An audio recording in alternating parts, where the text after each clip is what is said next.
如何来判断一台电梯是否有断错项保护功能？全文有用。那怎样来判断断错项保护是否有效呢？ Hello， 大家好，我是段段。在昨天的视频里，我们讲了机房照明和机房电源的一个要求。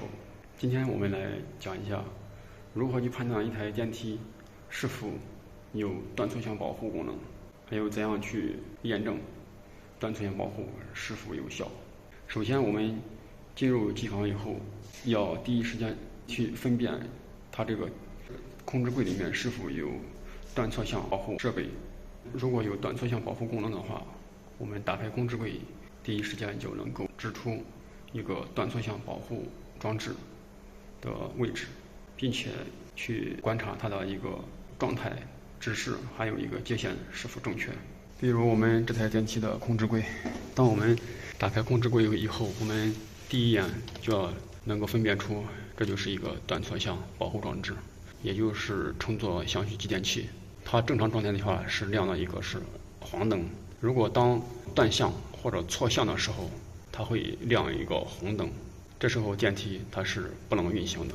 下面是两个信号的检测点，去检测它的断错项，然后给电梯一个指令是否运行的。那如果我们要怎样去测试断错项功能是否正常？那当我们要测试断项的时候，这是一个电源的主开关，它下面有3根电源线，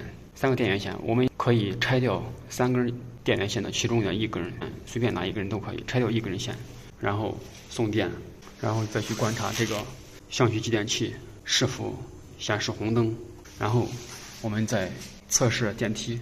是否可以运行。如果电梯不能运行，说明断项保护正常。如果说我们要去测试一个错项保护，依然是然后下面的主电源开关的下面的3根线调换任意2根线